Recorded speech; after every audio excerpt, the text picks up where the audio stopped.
দেওয়া।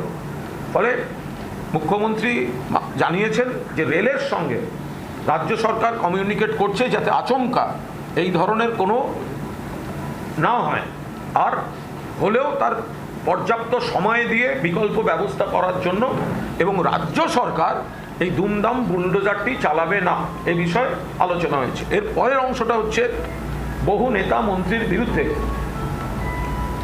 এবং কর্মীদের উপর হামলা হচ্ছে, এবং বহু নেতা মন্ত্রী প্রাক্তন যারা তাদের সব কেস দিয়ে দেওয়া হচ্ছে।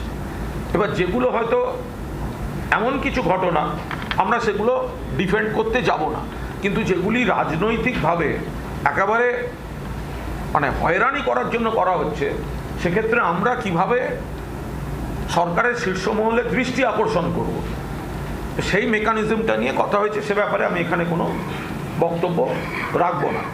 ফলে আমরা বলতে চাই যে আমরা বিরোধী দল হিসেবে একদিকে মমতা বন্দ্যোপাধ্যায় নেত্রী, আমরা গঠনমূলক বিরোধিতা, এখানে সেই মাথা উঁচু করে থাকব। এখানে অমুক চেয়ারের জন্য, অমুক পদের জন্য আমাদের স্পিকারের ঘরের সামনে গিয়ে দাঁড়িয়ে থাকার দরকার নেই লাইন দিয়ে, আমাদের দিল্লির গ্যারেজে গিয়ে দাঁড়িয়ে থাকার দরকার নেই, আমাদের নাক খত দিয়ে চেয়ার সর্বস্ব জীবনে যাওয়ার দরকার নেই।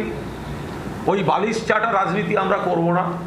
আমরা মাথা উঁচু করে তৃণমূল করি, তৃণমূল, মমতা ব্যানার্জি, মমতা ব্যানার্জি। আমরা বাকি এমএলএদেরও বলবো, আমরা জানি অনেকে চাপে গেছেন, যারা বিধায়ক, যারা ওদিকে সই করেছেন বা দু জায়গায় সই করে একটা আইনি ফাঁদে পড়ে গেছেন, সেই আইনে কী হবে সেটা আবার আমরা দেখছি।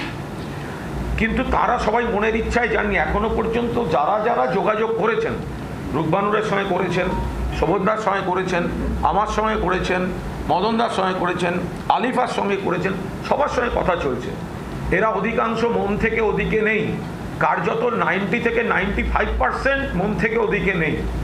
মোশাররফের সঙ্গে যোগাযোগ করেছেন, আজকেও কয়েকজন কথা বললেন, তাদেরকে ভয় দেখানো হচ্ছে যে আমাদের সঙ্গে থাকলে এইসব পুলিশ পুলিশ হ্যান ত্যান আমরা সব সামলে দেব।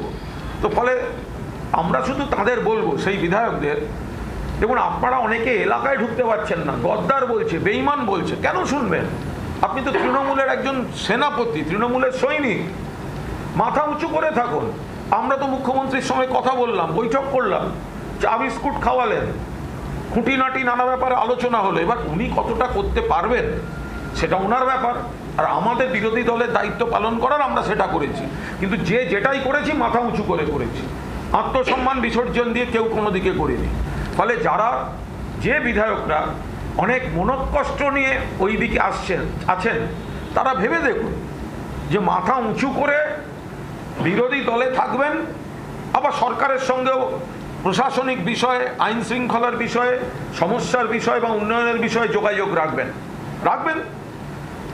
তো সেটা করবেন, নাকি এলাকায় মুখ দেখাতে পারবেন না, ওদিকে ঘুরে বেড়াবেন? ফলে আপনারা ভেবে যা সিদ্ধান্ত নেবেন সেই সিদ্ধান্ত নেবেন। প্রাক্তন মুখ্যমন্ত্রী নিরাপত্তা নিয়ে কোনো কথা হলো?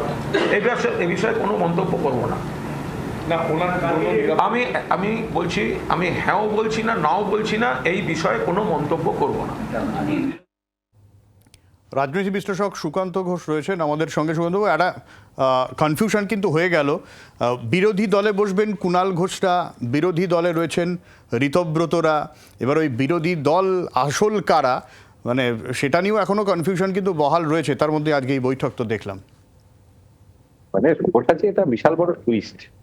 একজন বলছে যে কোর্ট থেকে তো আমরা পেয়ে গেছি যে ঋতব্রতই হচ্ছে, সন্দীপন বাবু বললেন। অন্যদিকে কুণাল বাবু আবার বলছেন যে না, অনেকেই 90% বলে তারা নিজের ইচ্ছায় নেই। এবার কে বিরোধী দল এটা বোঝার জন্য অন্তত বড্ড কঠিন একটা সমীকরণের মধ্যে বা অ্যানালিসিসের মধ্যে যেতে হচ্ছে।